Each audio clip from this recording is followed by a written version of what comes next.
Corona virus সংক্রমণ হাঁপানি রোগীদের জন্য বিশেষ ঝুঁকিপূর্ণ এমনটাই বলেছেন বিশেষজ্ঞরা। হাঁপানি একটি ক্রনিক সমস্যা যা শ্বাস-প্রশ্বাসে অসুবিধা তৈরি করে।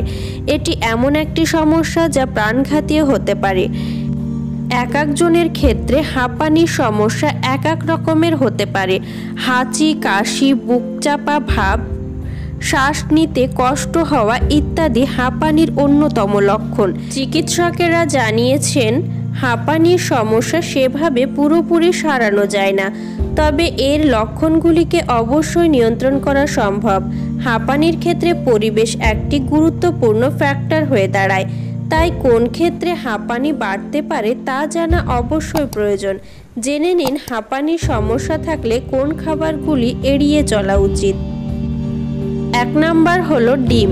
ডিমে অ্যালার্জি হাঁপানি রোগীদের জন্য খুব সাধারণ ব্যাপার। ডিমের সাদা অংশে প্রোটিন থাকে।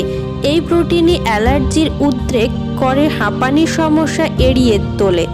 ডিম যদিও শরীরের জন্য উপকারী, তবু হাঁপানি থাকলে তা এড়িয়ে চলুন। 2 নাম্বার দুধ। দুধে থাকে প্রচুর পরিমাণে ক্যালসিয়াম যা হাড় ও দাঁতকে শক্তিশালী করে তোলে। তবে এতে থাকা প্রোটিন হাঁপানির সমস্যাকে বহুগুণে বাড়িয়ে তোলে। হাঁপানি এড়াতে তাই দুধের বিকল্প অন্য কিছু খান।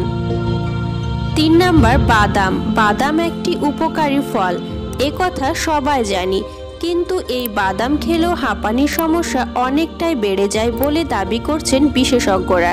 তাই হাঁপানির সমস্যা থাকলে বাদাম এড়িয়ে চলুন।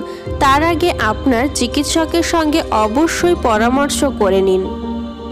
4 নাম্বার ওয়াইন। ওয়াইনে থাকা সালফাইড প্রিজারভেটিভ হাঁচি কাশি সমস্যাকে বাড়িয়ে হাঁপানিকে ত্বরান্বিত করে।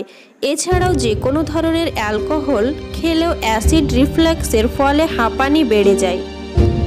5 নাম্বার গম। গমে থাকা গ্লুটেন নামক প্রোটিন হাঁপানিকে বাড়িয়ে তোলে। এর ফলে ঠিকভাবে শ্বাস নিতেও সমস্যা হয়। তাই হাঁপানির সমস্যা থাকলে গমের তৈরি কোনো খাবার খাওয়া আগে চিকিৎসকের পরামর্শ নিন।